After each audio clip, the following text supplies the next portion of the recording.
Good morning on this Sunday, January 29th, and welcome to the Georgia Gang. Governor Brian Kemp sends a message to violent protesters as he issues a state of emergency and activates the National Guard.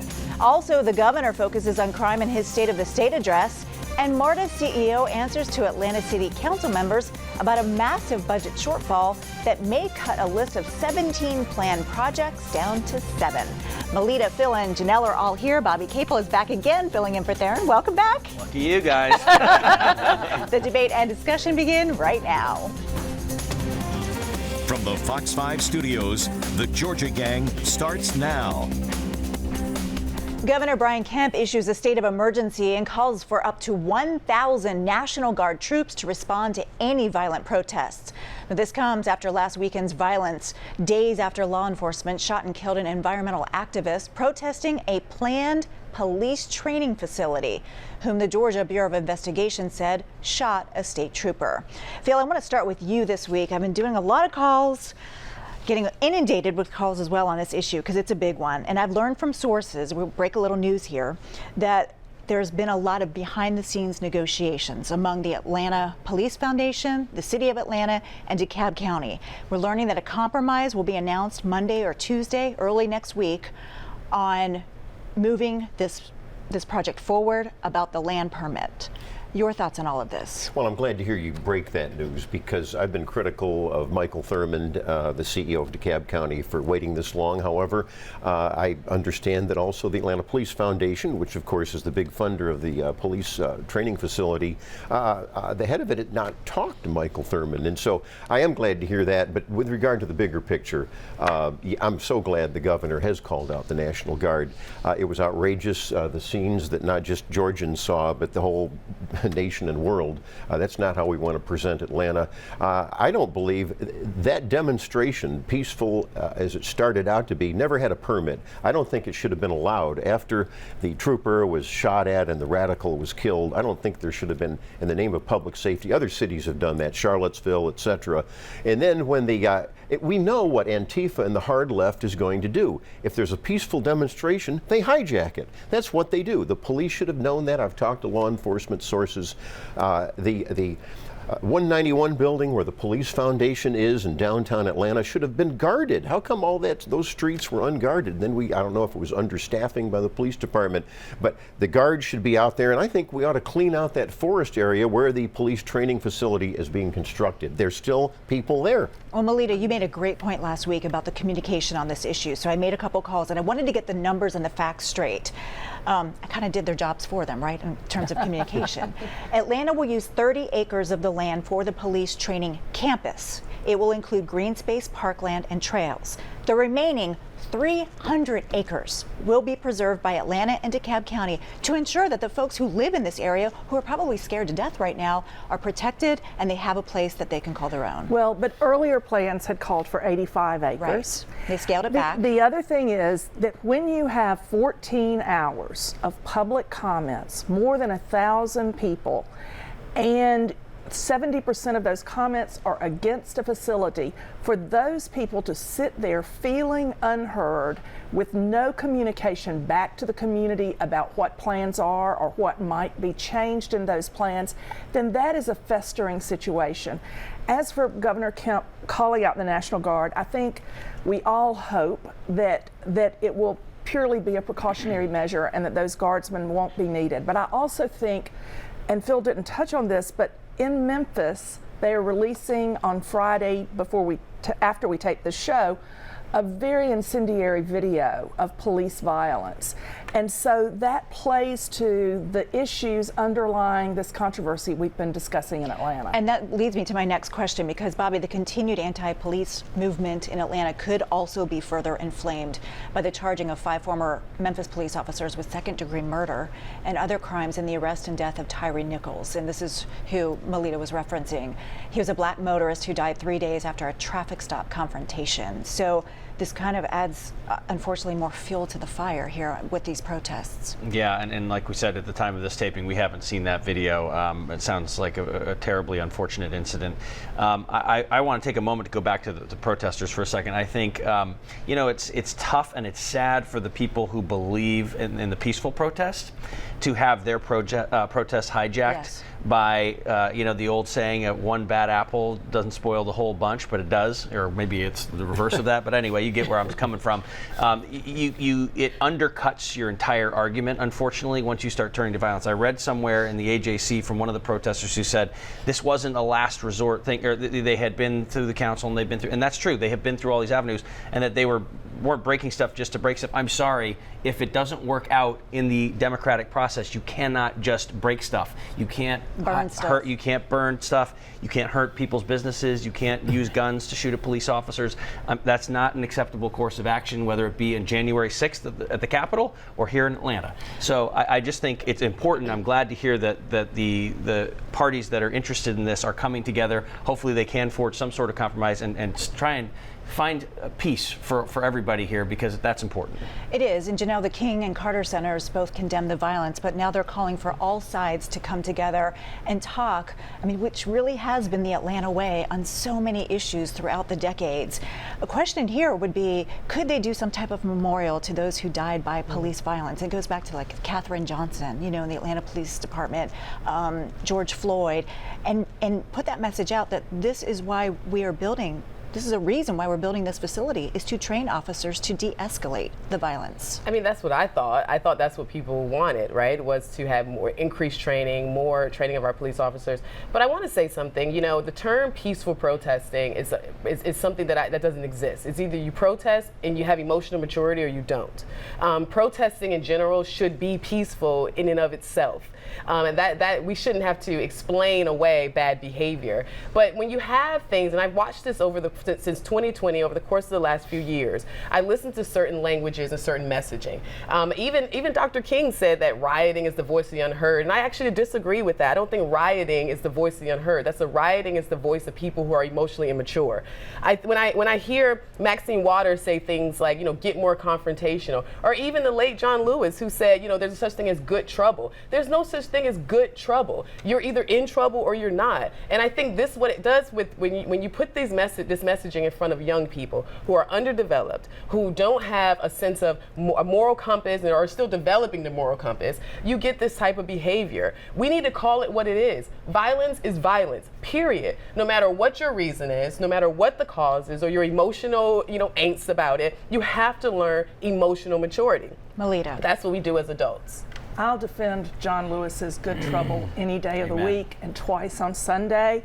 He was a peaceful protester throughout his life. He was met with violence.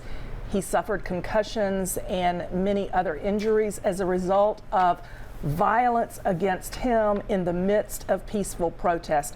So I believe there is room for peaceful, good trouble to force the kind of action that your intelligence tells you is going to happen, a compromise of sorts to be announced next week. What does good trouble mean? What does the word Right, good that's- Well, mean? I don't. Okay. There's no definition. Okay. Well, It doesn't. look, Look, he was- I he don't was want to getting debate beaten. that. I don't want You to know, debate that not because beating that's other people up. That's not guys. No, but I Hey, understand. time out. Yeah. I don't want to debate that because that is not the issue. We're not talking about good I know, that's trouble. just my Okay. statement, you know. So I want to go back to the issue because this is really important right now for the city of Atlanta. In a surprise move, DeKalb County District Attorney Sherry Boston voluntarily recused her office from the investigation into the officer-involved shooting at the police training site. She said she wants the public to feel confident in a completely impartial investigation. But Phil, at least one defense attorney Fox 5 talked to said there's no justification for this move and she'll have to recuse herself from the nearly 24 cases against other protesters. Well, I think you're right, Lori, and I think that lawyer's right. I've talked to a lot of lawyers of all stripes, and I think she's already prosecuted under the terrorism statute some of the demonstrators there at the Forest already. I think this is cowardice. I think she's playing to her left-wing base, and she should be prosecuting. That's what we have district attorneys for. Bobby? I have total respect for Sherry Boston and her decision-making. She is a very smart woman who has done a lot of good work in that office and will continue to have a big career here in the state of Georgia and across the country potentially. But I think this is a move that if she feels it is correct and necessary, it is her job to make that decision. So good for her. All right, real quickly, I want to turn to another topic we've discussed so much on this show, and that's the issue of Buckhead crime. This week, Atlanta Mayor Andre Dickens spoke to the Buckhead Coalition and talked about the progress they've made. I'm happy to report that overall crime went down 14% here in Zone 2. Share of criticism on this topic. Is Atlanta doing enough to address the issue, not just in Buckhead, but all over the city? Well, I was there at the luncheon and heard the mayor, and I heard Chief Shearbaum of the Atlanta Police, and also David Wilkinson of the Police Foundation. I was optimistic. As you know, yes, I've been critical. We still have a huge crime problem. In fact, they didn't address carjacking, which is on the rise, sadly. What are they looking for? They're looking for guns. We all have talked about that on the show. But you've heard me praise the chief, the new chief. We still have to watch for another year. I mean, the crime has gone up for 3 years in a row, murder and rape. I don't know if it's going to go up again. We're understaffed. That's another problem. But I came away optimistic. And Melita, really the focus is on the youth as well. Yes. And if there were sensible gun safety measures, such as requiring permits, those guns wouldn't be as likely to be stolen from cars because they wouldn't have the permit to carry that gun. And there would be age restrictions for the purchase or carrying of a gun. We'll leave it there because I know you all want to chime in on that, but we don't have time. Coming up, Governor Brian Kemp also weighs in on the issue of crime in his State of the State address. Stay tuned. Have a question or comment for the Georgia Gang? Email them at georgiagang@foxtv.com. Communities across our state, gangs are actively recruiting children as young as elementary school students into a life of crime. They are targeting the most innocent among us, pulling them down a dark path that often leads to a prison cell or a cemetery. It's Governor Brian Kemp telling state lawmakers in his State of the State address this week to double down to fight violent crime. Janelle, Governor Kemp said he'll work with legislators to stiffen penalties for repeat offenders. Oh, yeah, I totally agree with that 100%. You know, in 2020, Governor Kemp, I think he kind of took a step back a little bit and let Mayor Bottoms lead when the crime was kind of breaking out in Atlanta. And then it just turned into what it is now. And now all of this has fallen in the lap of Mayor Dickens. And I actually think that Mayor Dickens is working with the governor to try to make sure that they crack down on crime. And I like that. But I do think it's important to add that now it's such an economic issue. When you have people who just don't want to go into Atlanta and don't want to, patronize the restaurants and the businesses there, that's going to become a huge economic issue for the city. And technically, with Atlanta, all you really have to do is make sure it's safe and clean because it's our tourist city. So that's where I think the problem is really starting to boil down to is the economic issue. And I'm glad he's on top of this. Bobby, for years under Governor Nathan Deal, the talk was all about criminal justice reform. So are we reversing this trend? I hope not. I hope not, because I still think that's critically important as we go forward in Georgia and in Atlanta. And I think that Mayor Dickens has a complete understanding of what's going on now that he's been mayor for a while, and he is prioritizing fighting crime in the city of Atlanta. And I also think that it's important that we looking at what happened in Tennessee this week, that we are reminded that there are two sides to a lot of these stories. And Melita touched on something in the last break about the gun violence and the gang violence having to do with guns, the availability of guns. I mean, that's a problem. That's a problem in this state more than a lot of other states because of the loosey-goosey laws we've got. And I think that if legislators are serious about that, they will also look to those laws, because it is a lot harder for a gang member to shoot somebody if they don't have a gun. Well, this brings me to my next topic. Phil, this week, Senator Brandon Beach introduced a bill, so-called the 3G bill, or the Gangs, Guns, Gone legislation, which imposes a 10-year mandatory minimum sentence for anyone who uses a gun while committing or attempting to commit a violent felony. So we're really back talking about mandatory sentencing again. Well, I'm glad you brought that up, and I commend Senator Beach for doing that.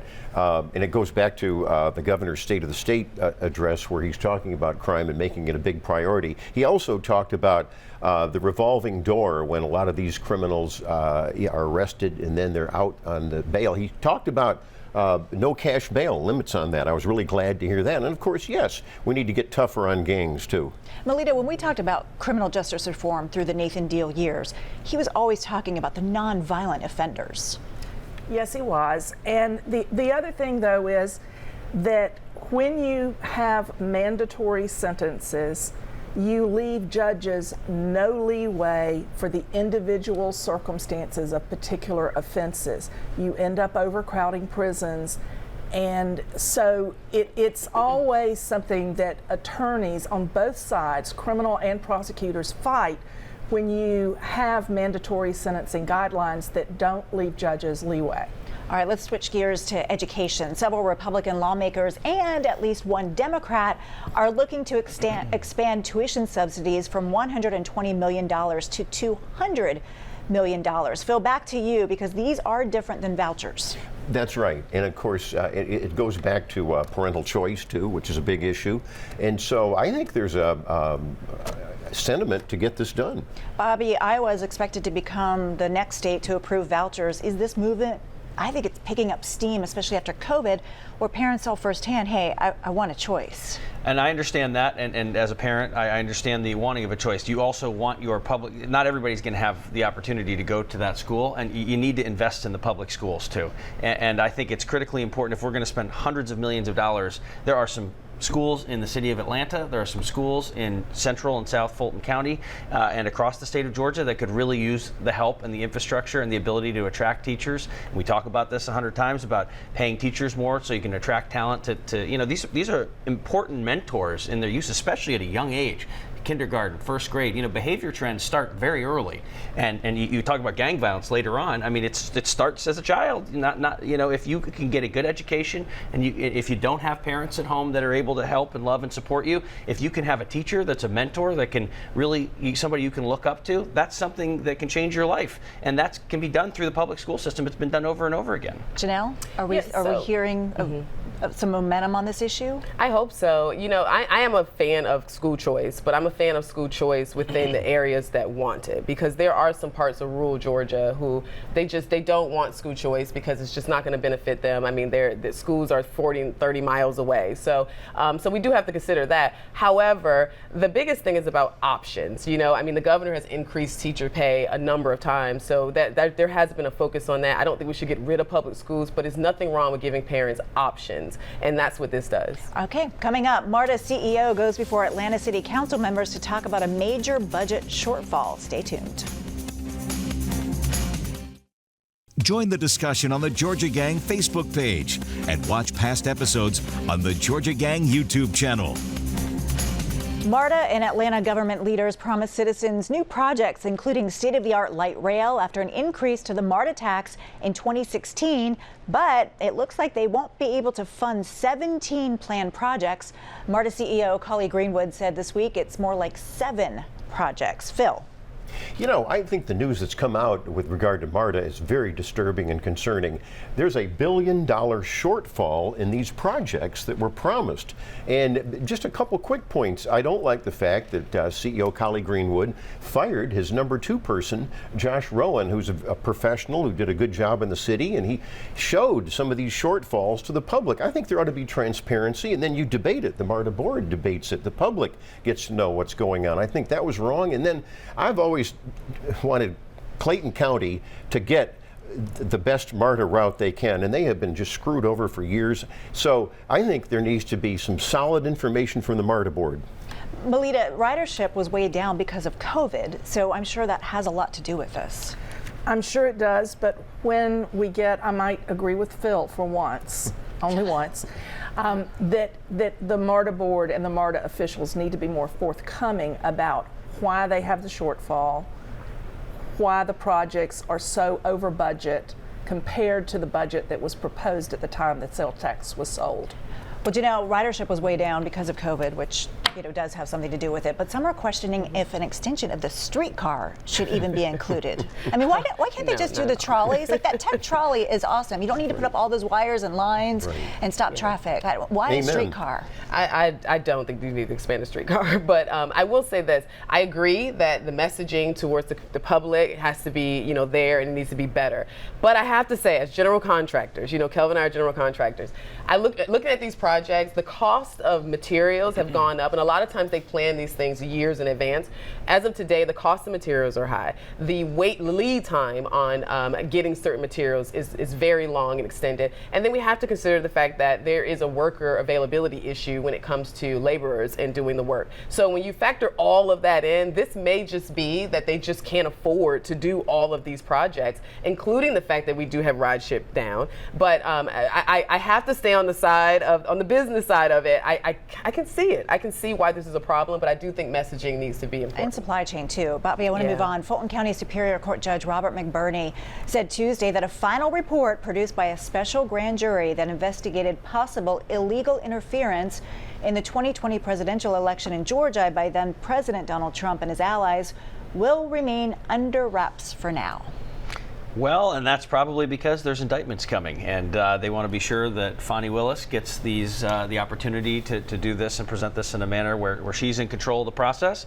And I've been hearing for months that this is coming, and here we are. We're on the precipice of this happening, and this is going to be very interesting to see what she's come up with and what the grand jury's come up with. Phil, there are reports that maybe charges are imminent. What are the chances that former President Donald Trump is indicted?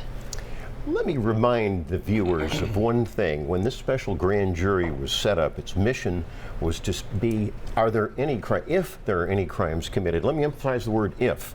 And I don't like the fact that District Attorney Fani Willis has been talking to the media saying, talking about crimes and that people may go to prison. No, that is wrong. I've talked to lawyers from all stripes, and she is on dangerous ground. You wouldn't hear a professional Department of Justice prosecutor say things like that.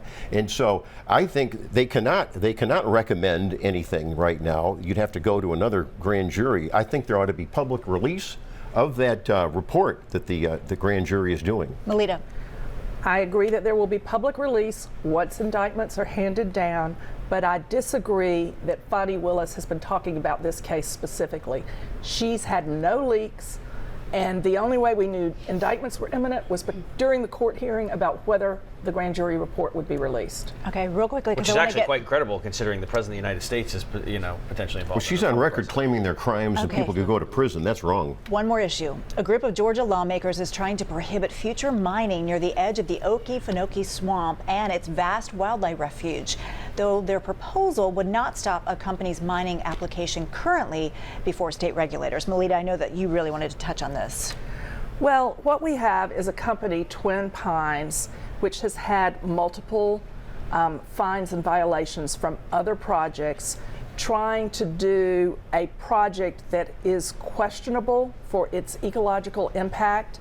It had been declined by federal authorities, and the state EPA has a 60-day hearing period for people to weigh in. I hope that means that they will be open to shutting this project down, because this company does not have a record which would support them doing this in a proper fashion. Janelle? Yeah. Excuse me. I think I started watching this show about Yellowstone and the history of Yellowstone. And that was interesting because they sent settlers out to go and try to find an area to develop. And then when they got there, they realized there were so many minerals and resources, and it was beautiful, and the animals, the ecosystem, and that's how they maintained it. And that's kind of how I see the swamp, right? I do think that there is an element of protection we have to do where development and preservation has to kind of come together. And so I totally agree with you. I think that this needs to be pushed back, especially if they have an area where they are supposed to dig, and they're not, fulfilling that. So I'm definitely behind this, and I definitely want to make sure I talked about that. Let me just say one thing. The company says they're following all environmental regulations. That's all I wanted to say. Okay, because I got Janelle and Melita agreeing on something. I just want to leave the block now. Coming up, winners and losers. Stay tuned. Time now for the week's winners and losers.